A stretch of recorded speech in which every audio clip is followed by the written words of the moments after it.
오늘 주시는 말씀은 출애굽기 6장 1절에서 9절까지의 말씀입니다. 출애굽기 6장 1절에서 9절까지의 말씀.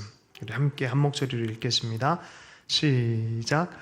여호와께서 모세에게 이르시되 이제 내가 손으로 말미암아 바로가 그들을 보내리라. 강한 손으로 말미암아 바로가 그들을 그의 땅에서 쫓아내리라. 하나님이 모세에게 말씀하여 이르시되 나는 여호와이니라. 내가 아브라함과 이삭과 야곱에게 전능의 하나님으로 나타났으나 나의 이름을 여호와로는 그들에게 알리지 아니하였고 가나안 땅 곧 그들이 거류하는 땅을 그들에게 주기로 그들과 언약하였더니 이제 애굽 사람이 종으로 삼은 이스라엘 자손의 신음소리를 내가 듣고 나의 언약을 기억하노라. 이러므로 이스라엘 자손에게 말하기를 나는 여호와라. 내가 애굽 사람의 무거운 짐 밑에서 너희를 빼내며 그들의 노역에서 너희를 건지며 편팔과 여러 큰 심판 둘러서 너희를 속량하여 너희를 내 백성으로 삼고 나는 너희의 하나님이 되리니 나는 애굽 사람의 무거운 짐 밑에서 너희를 빼낸 너희의 하나님이 여호와인 줄 너희가 알지라. 내가 아브라함과 이삭과 야곱에게 주기로 맹세한 땅으로 너희를 인도하여 그 땅을 너희에게 주어 기업을 삼게 하리라. 나는 여호와라 하셨다 하라.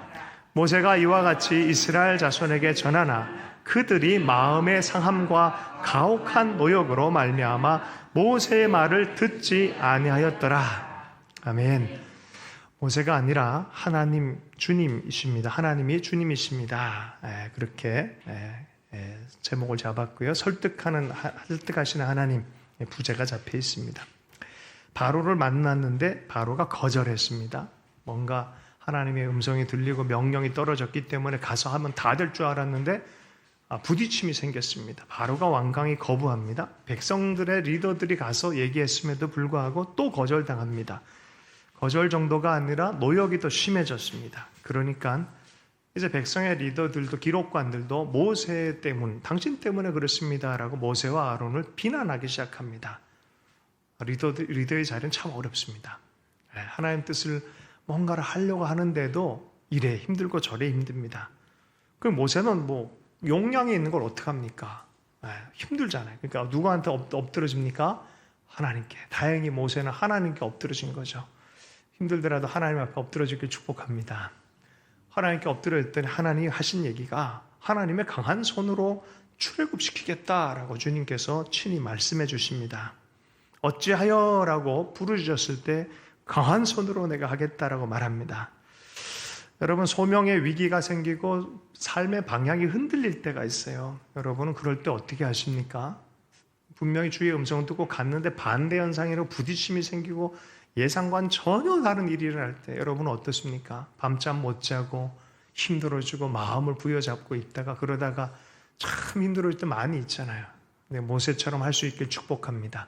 그냥 하나님 앞에 가서 어찌하여 라고 하면 되는 거예요. 성경에 어찌하여 많습니다. 근데요, 하나님 앞에 가서 어찌하여 하면 반드시 하나님은 말씀하십니다. 역사상 최고로 불확실한 시대가 지금이라 그래요. 왜 애들이 의사, 공무원을 자꾸 찾냐면은 불확실한 시대에 가장 안정적이기 때문에 그걸 찾는다 그래요. 그럼 그만큼 힘든 시대가 도래했어요. 여러분, 그런데 그게 뭐가 안정감이 있겠습니까? 세상이 또 변하고 있는데, 그죠? 확실한 건 하나님이십니다. 하나님의 언약의 말씀이에요. 그 하나님께서 우리에게 뭐라고 말씀하시는지가 그것이 우리에게 안정감이 될 수 있기를 축복합니다. 모세의 어떠함이 아니라 하나님의 강한 손을 집중해라 라고 주님께서 말씀하신 듯 합니다. 그래서요, 믿음의 가치관이 열려야 돼요. 보는 눈이 열려야 돼요. 하나님 앞에 엎드러져서 하나님의 손이 보는 눈이 열릴 수 있기를 축복합니다. 6장 1절을 다시 한번 읽어보겠습니다. 시작. 여호와께서 모세에게 이르시되 이제 내가 바로에게 하는 일을 내가 보리라. 강한 손으로 말미암아 바로가 그들을 보내리라. 강한 손으로 말미암아 바로가 그들을 그의 땅에 쫓아내리라. 결국 출애굽할 것이다 라고 말하고 결국은 기도를 멈추지 말아라. 행위를 멈추지 말아라. 그 방향을 계속 가라. 결국 승리할 거다 라고 말하면서 하나님께서 분명한 근거를 말씀하시는데 하나님의 강한 팔에 대한 근거를 얘기하는데 하나님에 대한 계시를 얘기를 하세요. 이전과는 다른 계시에 대해서 얘기를 하세요. 여러분 이거 되게 중요합니다. 하나님을 아는 만큼 내가 새로워집니다. 그 사람이 어떤 신앙을 갖고 있고 어떤 정체성을 갖고 있느냐는 하나님이 어떤 분인지 발견하는 만큼 자기 자신이 되어집니다. 오늘 모세가 그런 경험을 해야 돼요. 지금 6장 2절에서 5절까지의 말씀을 읽어보겠습니다. 시작. 하나님이 모세에게 말씀하여 이르시되 나는 여호와이니라. 내가 아브라함과 이삭과 야곱에게 전능의 하나님으로 나타났으나 나의 이름을 여호와로는 그들에게 알리지 아니하였고 가나안 땅 곧 그들이 거류하는 땅을 그들에게 주기로 그들과 언약하였더니 이제 애굽 사람이 종으로 삼은 이스라엘 자손의 신음소리를 내가 듣고 나의 언약을 기억하노라. 여기 3절을 자세히 보면 이상한 구절이 있습니다. 아브라함과 이삭과 야곱에게 나타나긴 나타났는데 전능의 하나님으로 나타났어요. 그들의 삶에 풀리지 않는 걸 하나님의 능력으로 풀어준 하나님, 그거로 나타났단 말이에요. 자, 그런데 그들에게는 나의 이름 여호와로는 계시하지 않았다라고 말해요. 근데 사실 창세기 보면 여호와 하나님에 대해서 미리 많이 얘기했어요. 그런데 내용 전체를 자세히 보면 그게 그런 소리가 아니라 이런 거예요. 페이스북에 홍원표를 찾으면 여러 사람이 떠요. 어떤 홍원표냐? 더 핫하우스 홍원표. 그게 나예요. 할렐루야. 여러분, 그래서 여호와 하나님에 대한 이해가 그동안 없었던 거예요. 그 어떤 여호와 하나님이냐? 그 다음에 내용 자체가 나올 거예요. 언약을 지키시고 출애굽시키시고 백성의 눈물을 외면하지 않으시고 그들을 자기 백성 삼으시고 출애굽시키시는 그 하나님, 바로 그분이 여호와 하나님이시다라고 말씀하는 거죠. 여러분, 하나님을 더 알아갈 수 있기를 원합니다. 많은 사람들 신앙의 초보를 알고 이게 신앙생활이구나 생각해가지고 거기서 머물러 버려요. 신앙생활이 이런 거야지라고 생각하고 자기 나름의 신앙적 체계로 끝내버려요. 더 이상 성장하지도 않고 더 이상 알려고 하지도 않아요. 다 했다, 끝냈다, 멈춰도 된다라고 생각을 합니다. 그렇지 않습니다. 평생토록 알아가야 됩니다. 뉴턴이 그랬잖아요. 내 지식은 바닷가의 조그만 모래알과 같다. 광대한 하나님은 어떻게 다 담을 수 있겠냐는 거예요. 평생 알아가야 되는 거예요. 여러분, 자라날 수 있길 원합니다. 하나님 이해가 더 넓어지길 축복합니다. 옆 사람에게 하나님을 더 풍성하게 알아가십시오. 예, 하나님을 더 풍성하게 알아가십시오. 예, 저는 평생 더 그러기를 원합니다. 요한일서 2장 12절과 14절 말씀해 보면요, 주목해서 봐야 될 단어들이 있어요. 자녀들, 아비들, 그런 단어들, 청년들. 보세요. 자녀들아, 내가 너희에게 쓰는 것은 너희 죄가 그의 이름으로 말미암아 사함을 받았으며, 아비들아, 내가 너희에게 쓰는 것은 너희가 태초부터 계신 이를 알았으며, 청년들아, 내가 너희에게 쓰는 것은 너희가 악한 자를 이기었으며. 질문, 14절은 어떻게 나올까요? 그 다음 구절은 보면 알아요. 함께 읽어보겠습니다. 시작. 아이들아, 내가 너희에게 쓴 것은 너희가 아버지를 알았으며, 아비들아, 내가 너희에게 쓴 것은 너희가 태초부터 계신 이를 알았으며, 청년들아, 내가 너희에게 쓴 것은 너희가 강하고 하나님의 말씀이 너희 안에 거하시며 너희가 흉한 자를 이기었습니다. 좀 이상하지 않아요? 반복하는 것 같지 않아요? 왜 이게 들어갔을까요? 그죠? 근데 자세히 보면 자녀들아, 아이들아, 어른도 자녀가, 청년도 자녀가, 아이들도 자녀예요. 하나님 입장에서는. 그들이 죄사함을 얻고 하나님을 아버지로 부르는 것, 그것은 기초예요. 기초. 근데 청년은 뭐라 그래요? 반복된 구절을 보자고요. 청년은 뭐라 그럽니까? 내가 너에게 쓴 것은 너희가 악한 자를 이기었으며. 그럼 밑에 구절 청년들은 어떻게 설명됐습니까? 내가 너에게 쓴 것은 너희가 강하고 하나님의 말씀이 너희 안에 거하시며 너희가 흉악한 자를 이기었습니다. 여러분, 청년의 시즌에는 말씀이 들어가서 악한 자가 건들지도 못하는 강력을 경험을 해야 돼요. 말씀 읽지 못하면 이 강력이 뭔지 절대 이해 못합니다. 여러분, 말씀 앞에 머물 수 있기를 원합니다. 말씀을 알고 기도하면, 마귀가 이전에는 막 가지고 놀았는데 말씀이 점점 들어가면 마귀가 한 길로 왔다 7길 도망가는 거예요. 말씀의 능력을 경험할 수 있기 원합니다. 아, 나 마귀를 이겨낸다, 그 정도에서 끝났을까요? 아니에요. 아비들이 있잖아요. 아비들은 어떤 사람이에요? 어떻게 표현했어요? 대초부터 계신 이를 알았으며. 어쩌면 여호와 하나님, 모세에게 계시한 하나님 바로 이런 하나님이에요. 섭리하시고 경륜하시고 시대와 시대를 뛰어넘어서 결국은 하나님의 일을 행하시는, 구원의 약속을 지키시는 하나님. 대초부터 그 하나님은 계셨다. 예수 그리스도께서 함께 계셨다라고 말하고, 할렐루야. 우리는 잠깐 살잖아요. 100년 살잖아요. 요 상태만 보고, 어두운 상태만 보고, 밤에 태어났다 밤에 죽어보면 세상은 밤이라고 착각한단 말이에요. 그죠? 근데 하나님은 경륜하시는 하나님이세요. 섭리하시는 하나님이세요. 태초부터 계신 하나님이고, 이 모든 이야기 안에 전 인류 전체의 구원을 위해서 이 일을 행하고 계시고, 모세의 출애굽은 온 인류 전체와 미래를 위한 또 구원의 계획의 그 첫 번째 계단이라는 것을 모세는 알 필요가 있었어요. 이런 얘기죠. 우리 삶도 마찬가지예요. 찰리 채플린이 기가 막힌 얘기를 했죠. 성경에 버금가는, 성경은 아니지만 성경보다 거의 이제 인생은 가까이서 보면 비극이고 멀리서 보면 희극이다. 가까이서 보면 다 눈물이야, 눈물. 정말 이해할 수 없는 일이야. 정말 말도 안 되는 이야기예요. 성경에 족보 이야기 들어가 보세요. 정말 이상한 이야기 많아요. 근데 멀리서 보니까 와, 하나님의 섭리가 있고 국률이 숨어져 있네. 구원이 여기 있네. 여러분, 한국 역사가 그래. 한국 기독교 역사가 그래요. 1866년 한 청년이 죽었어요. 85년대 강화도에 잠깐 오셨다가 풍랑 때문에 어떻게 강화도 어떤 교동이란 지역에 갔다가 예수를 전했어요. 그의 이름이 토마스 선교사. 1966년도에 돌아가셨어요. 1866년도에 순교했어요. 대동강변에서. 그런데 희한합니다. 이 토마스의 소식을 가지고, 순교한 소식을 가지고 같이 목을 베었던 그 현장에 있었던 그 당사자들이 예수를 믿게 되어지고, 심양조에 가서 이런 사건이 있었다 했더니 그 얘기를 듣고 영국의 웨일즈 쪽에서 오셨던 목사님이 마음이 뜨거워가지고 성경을 번역해서, 누가복음, 할렐루야, 번역해가지고 한국에 옵니다. 한국에 와서 성경을 전달합니다. 그 사람 이름 로스 목사님, 로스 목사님. 한국 역사 자세히 보면요, 섭리의 역사예요. 이럴 수가 없어요. 정말 이렇게 우연에 거듭해서 이런 일이 벌어질까? 근데 6.25가 생겼어요. 아픔이죠. 함석헌 선생님이라는 분이 한국 뜻으로 본 한국 역사라는 그런 책을 썼어요. 사실 그 원제는 성서로 본 한국 역사예요. 그 역사 전체를 쭉 보니까 고난의 연속이라는 거예요. 근데 그 고난의 뜻이 있다는 거예요. 역사적 뜻이 있다라고요. 아주 유명한 책을 썼죠. 여호와 하나님께서 400년 동안 억압받는 히브리 백성을 그대로 두실까? 아니, 이 고난의 뜻이 있다. 그리고 이 과정 자체는 너희가 반드시 경험해야 될 구원의 경험이다라고 말하는 거예요. 하나님이 계시하시면서 구원하신 일들을 행하시겠다라고 말씀하시는 거죠.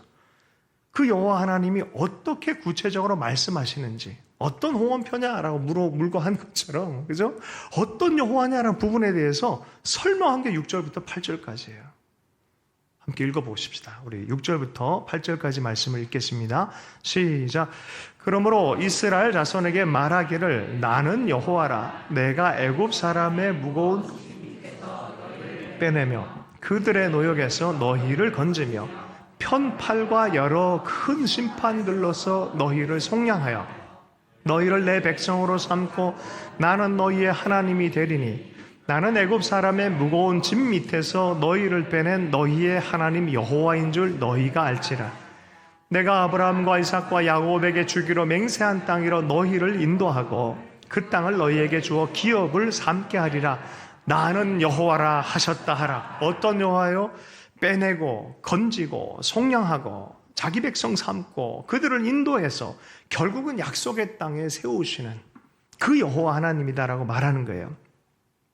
여기서 특별히 6절에 속량하다라는 단어는 구속하다라는 단어와 연결되어 있어요. 이런 단어들이 많이 등장해요. 이사야서 43장 1절에 야곱아 너를 창조하신 여호와께서 지금 말씀하시느니라. 이스라엘아 너를 지으시니가 말씀하시느니라. 너는 두려워하지 말라. 내가 너를 구속하셨고, 여기서 구속하다, 속량하다. 내가 너를 지명하여 불렀나니 그 다음에 뭐가 나요? 너는 내 것이다. 소유에 대한 얘기를 합니다. 이사야서 44장 23절 하반절에도 그런 말씀이 있어요.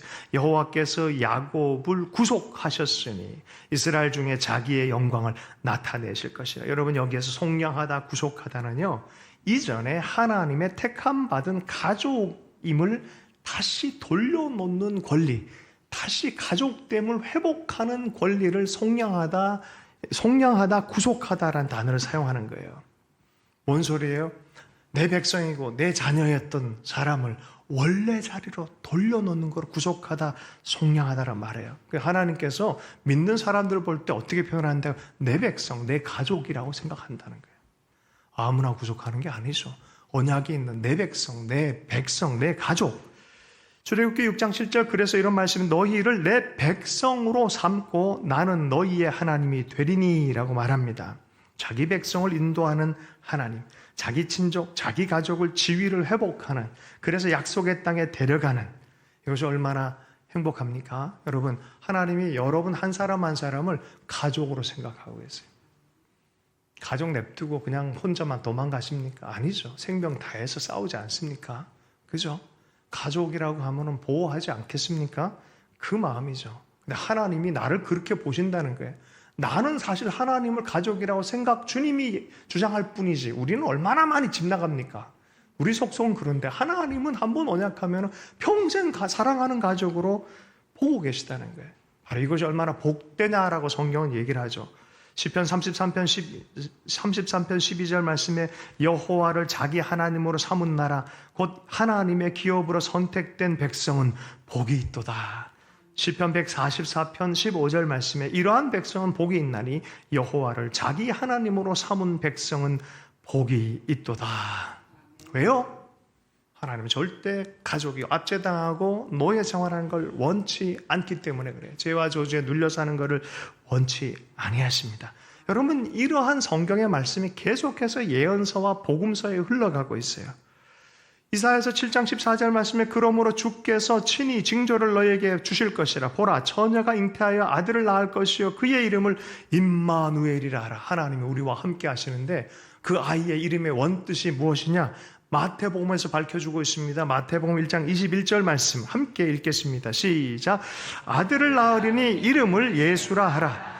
이는 그가 자기 백성을 그들의 죄에서 구원할 자이심이라 하니라. 그분의 속량은 그냥 속량이 아니라 어떤 속량이다? 그의 백성의 속량이라는 소리예요. 하나님은 속량하고 구속한다라는 뜻이 그런 뜻이에요. 하나님이 백성 사랑하는 대상으로 보셨고 부르셨기 때문에 그들을 구원하기로 결정하는 거예요.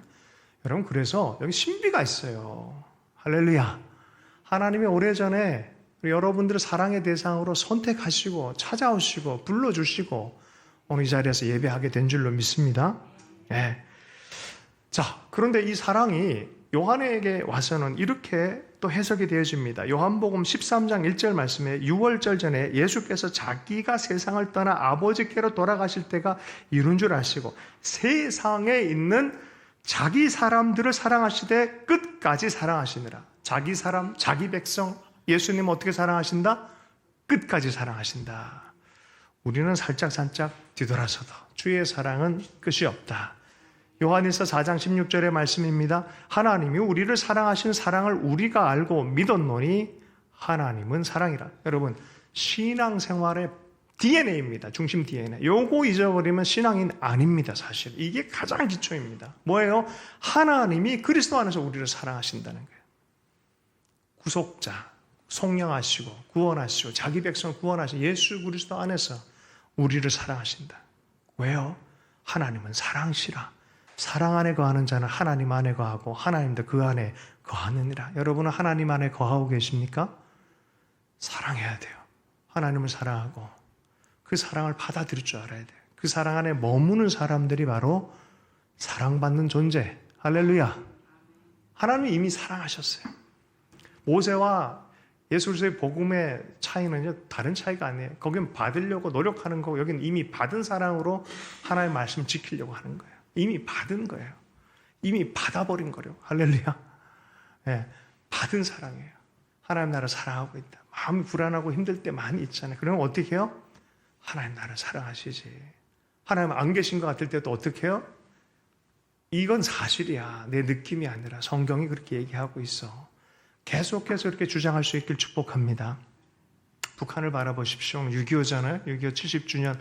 6.25 전쟁이 끝난 지 70주년이 지났습니다. 예레미야의 말씀에 보면 이스라엘이 70주년 만에 돌아오리라라는 말씀이 있어요. 바벨론 포로에서 돌아오듯이 하나님 이 민족이 회복되길 원합니다라고 하면서 그 70주년을 우리는 많이 기도해 왔어요. 북한을 여러분 바라볼 때 어떤 마음으로 바라봅니까? 오대원 목사님이 책을 하나 쓰셨어요. 북한을 사랑하는 하나님. 북한을 사랑하시는 하나님. 어떤 눈으로 봐요? 사랑의 눈으로 봅니다. 이게 정답이에요.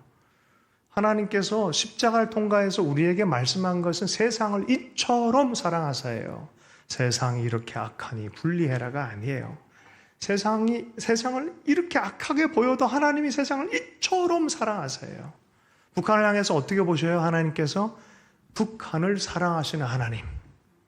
이분이 기도하다가 하나님께서 감동을 주셔서 이름을 쫙 적어놓고 고아원 이름도 적어놓고 했어요. 북한에 가봤더니 이 이름 그대로 아이들이 있더라는 거예요. 얼마나 충격을 먹었대요. 1979년도에 환상을 봤어요.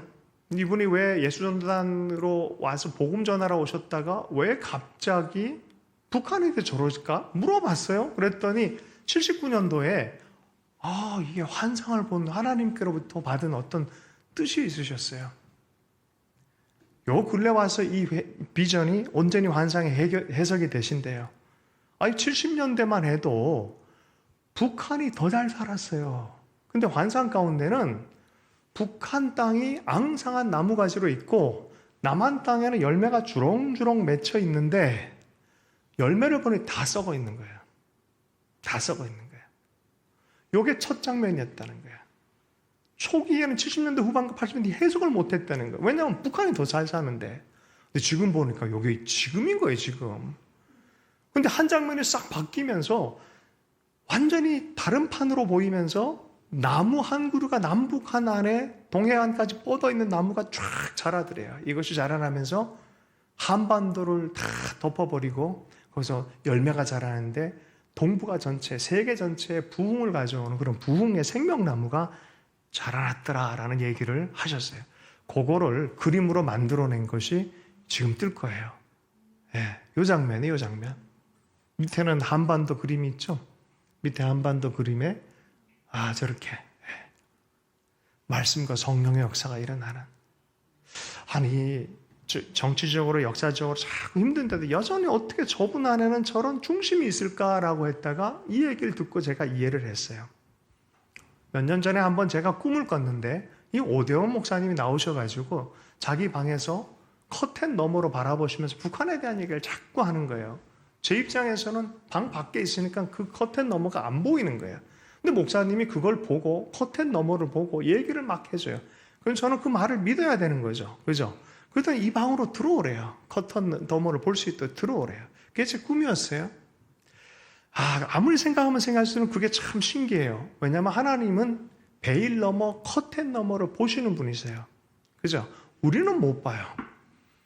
여호와 하나님은 그러신 분이죠. 통찰해서 처음부터 끝까지 이야기를 전체를 다 알고 계신 분이시죠. 베일 너머에 있는 비전이라는 책이 있어요. 롤랜드 베이커의 할아버지에 관한 책입니다.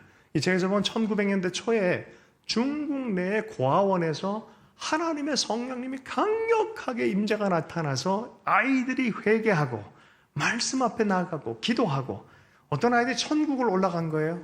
천국을 올라가서 웨슬레도 만나고 이 정도 수준은 그런가 보다. 꿈처럼 각자 꿈이 있으니까 이러잖아요.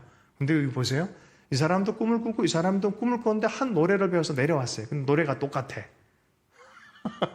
같은 곡까지 않았을까요?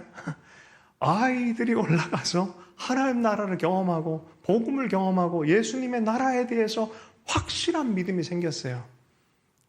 근데 무슨 일이 생겼습니까? 공산주의가 시작이 되죠. 1964년. 1957년도에 마지막 선교사가 추방됩니다. 중국으로부터. 그분이 방지일 목사님이세요. 64년에 문화혁명이 시작되어서 교회의 문을 다 닫게 만들어버렸어요. 기독교는 끝났을까요? 아니요. 그 고아아이들은 예수님 만난 걸. 고아원에서 성령 세례를 받은 걸 이 아이들이 자기 리더가 돼서 가정교회의 리더들이 다 된 거예요. 그들에게 신학자도 없고 목사도 없는데 어떻게 그렇게 하나님 나라 일들이 전진이 일어난 줄 아세요? 만났기 때문에 그래요, 하나님을. 할렐루야. 1980년대 후반 90년대 넘어가면서 드디어 개혁 개방이 되어지면서 중국의 문이 열렸습니다. 과연 기독교인들은 몇 명 있을까? 여러분, 그 당시에만 해도 8천만에서 1억이 있었어요. 2000년 전후로 해서. 북한은 어떨까요? 없을까요? 네. 저는 하나님의 나라가 여전히 움직이고 계시다고 확신합니다. 할렐루야. 네, 아멘 해야 돼요. 네. 출애굽기 6장 9절 말씀 한번 읽어보겠습니다. 시작. 모세가 이와 같이 이스라엘 자손에게 전하나 그들이 마음의 상함과 가혹한 노역으로 말미암아 모세의 말을 듣지 아니하였더라. 베일 너머에 섭리하시고 구원하시는 하나님이 계심에도 불구하고 하나님의 음성을 열어서 들을 만한 믿음이 없는 거예요. 왜요? 너무 마음이 상했어. 너무 힘들어. 너무 노역과 힘듦 때문에 그래요. 우리가 그래요. 우리가 별 다르지 않아요. 사실 너무 마음이 상하고 환경이 어려우면 안 보여요. 근데 분명한 거는 이 하나님의 말씀은 약속이고 실제잖아요. 진짜 믿어지기만 하면 역사가 일어날 텐데 사람들이 안 믿어. 왜요? 힘들어서. 마음이 상하고 환경이 어려워서 안 믿어지는 거예요. 소망이 하나님께 있음에도 불구하고 거기로 들어와서 기도하려는 마음이 안 생겨요. 예수님도 오죽하면 그러겠습니까? 제자들한테.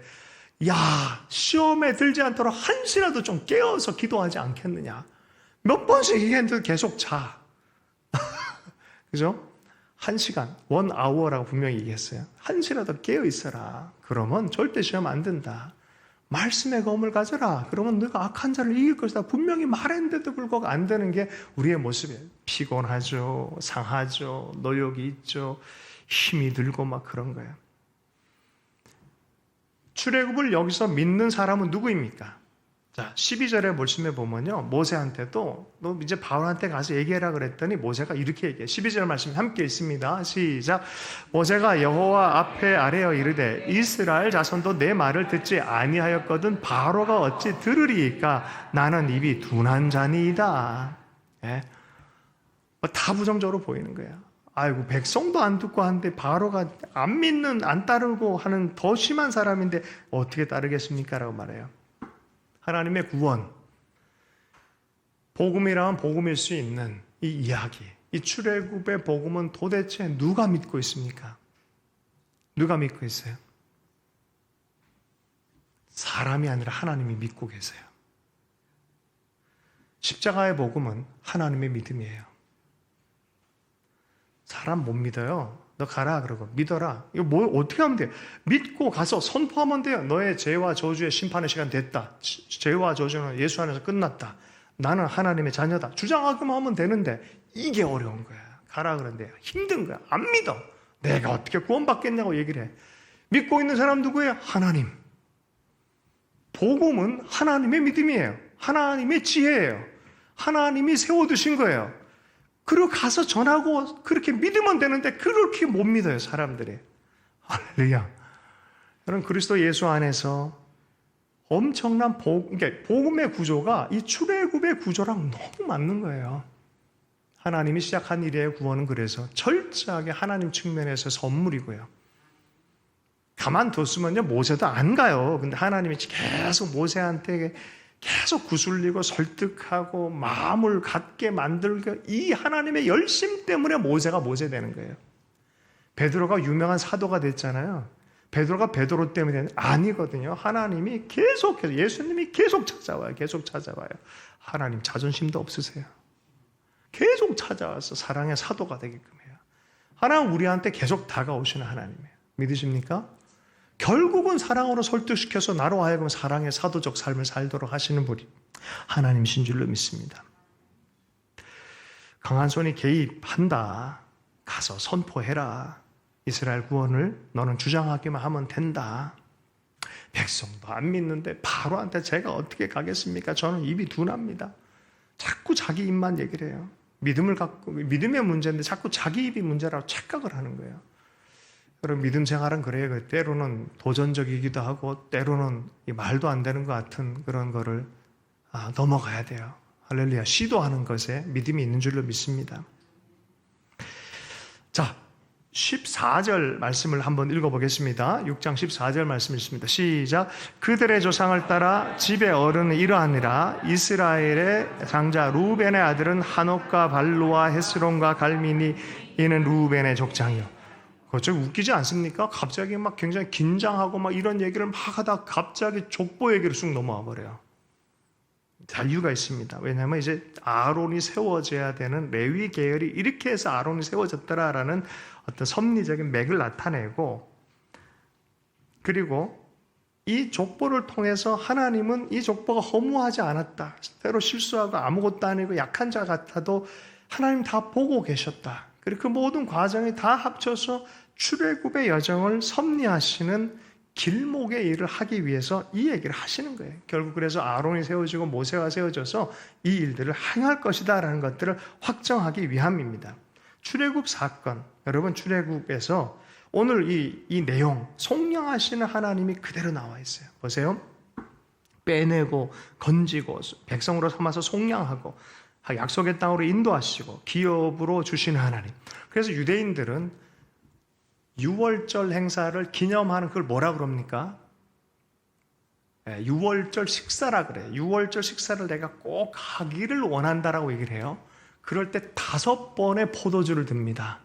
한 번 딱 들 때 빼내는 하나님, 2번 들 때는 건지는 하나님, 속량하는 하나님, 약속의 땅으로 인도하시는 하나님, 마지막 할 때 기업으로 마지막에 메시아의 땅에 대한 온전한 약속을 성취하는 엘리야와 메시아의 도래, 그것에 대해서 5번 이렇게 합니다.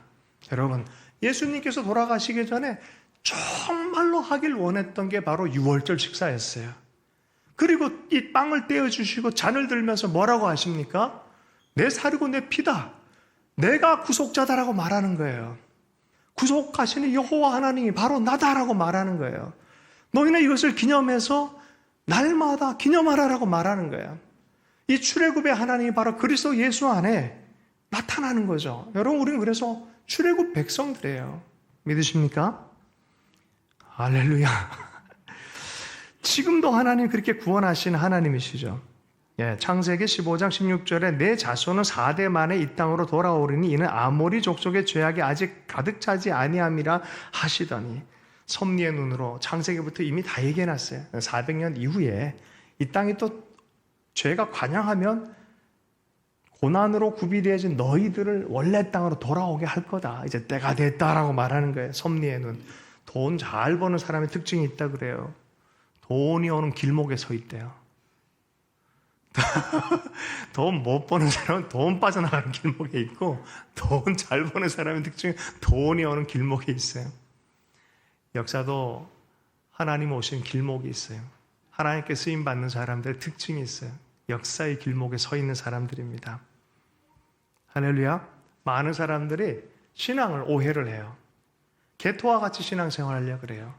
성경의 모세는 역사의 하나님, 지금 당장 앞에 있는 제국 바로와의 싸움이고 대화이고 삶이에요. 삶 자체예요. 신앙과 삶이 분리가 안 돼 있어요.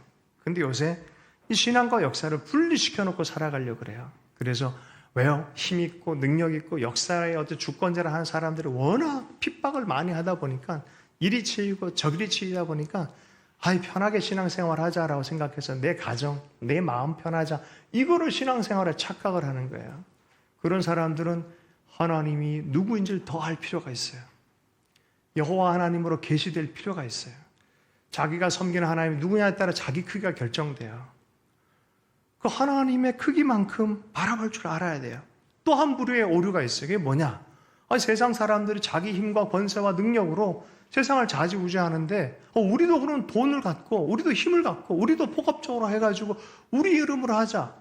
예수 이름으로 싸우기 시작해요. 세상 방식으로 똑같이 각따기처럼 저주하고 욕하고 힘으로 밀어붙이고, 그것의 역사의 결말이 뭐였습니까? 십자군 운동이에요. 십자군 운동. 총 가지고 가서 사람 죽이고.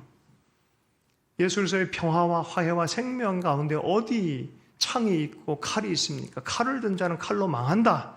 말고의 길을 잘랐던 베드로에게 야단을 치면서 칼을 든 자 칼로 망한다. 네 망하고자 그러느냐. 그러는 거죠. 십자가는요, 평화를 만드는 화해의 도구입니다. 하나님께서 정말 칼을 치고 해서 낫을 만들고 농경의 이런 평화로운 세계를 만드는 것이 하나님의 비전입니다. 여러 가지 할 얘기가 많지만 하도 평화를 정치적 맥락으로 사람들이 가져가면서 신천지가 얼마나 좋은 단어입니까? 근데 신천지 이단이 가져가는 바람에 못 써요.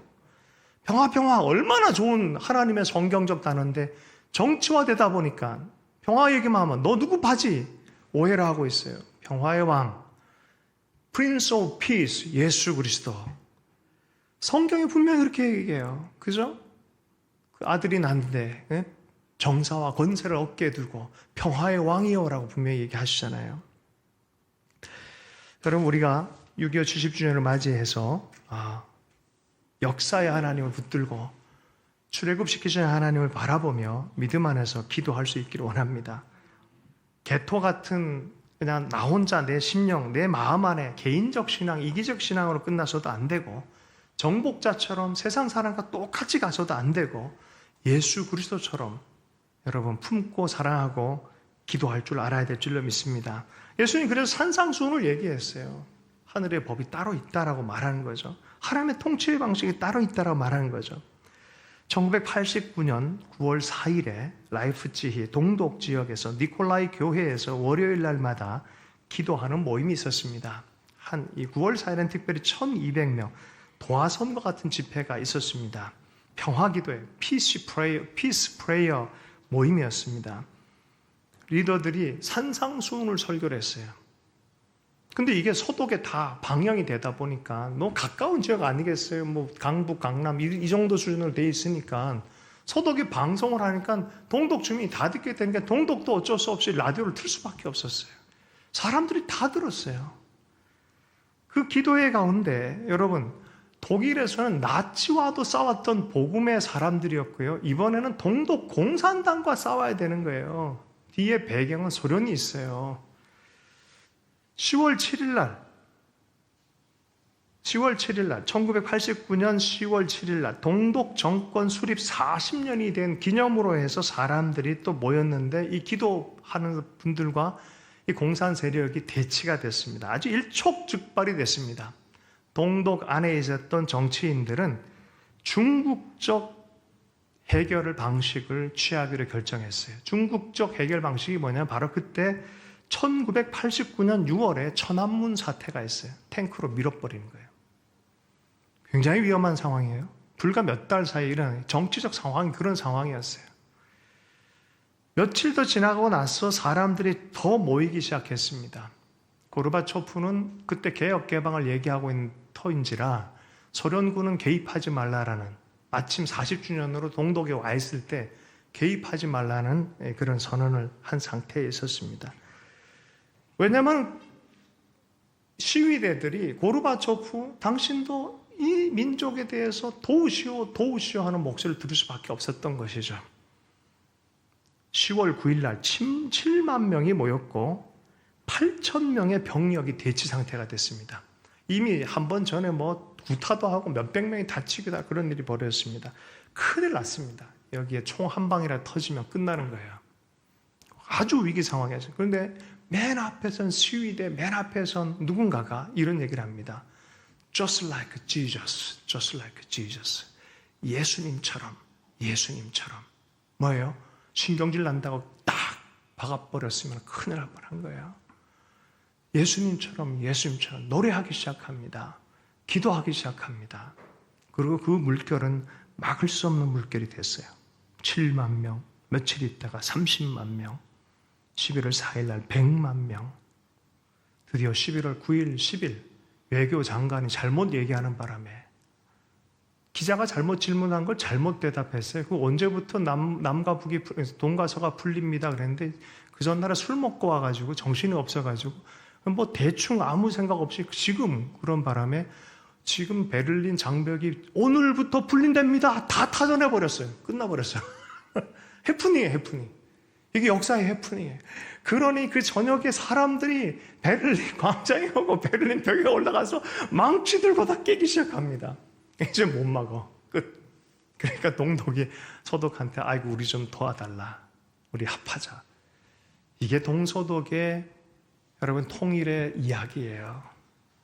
하나님의 사람들이 계속 기도해야 될 이야기 여기 있습니다. 역사의 하나님이세요. 섭리의 하나님이세요. 한국교회가 그동안 그렇게 기도해 와놓고 요즘 믿음이 너무 사라져 버렸어요. 너무 개인화됐고 너무 세상 닮아 간다면 여러분 계속해서 주님처럼 걸어갈 수 있는 우리의 삶이 되었으면 좋겠습니다. 모세가 아니라 하나님이 이 일을 주관하고 계신 줄로 믿습니다. 주신 말씀 붙들고 잠시 기도하겠습니다. 하나님 아버지, 역사의 주관자는 주님이십니다. 이 나라 민족 한반도를 붙들고 계시고 이곳의 주권자는 예수 그리스도이심을 우리가 선포합니다. 그 믿음 안에 성실하게 주님 주신 말씀대로 걸어가는 하나님 사람 될 수 있도록 은혜 베풀어 주시옵소서. 주 예수님 축복하며 기도했습니다.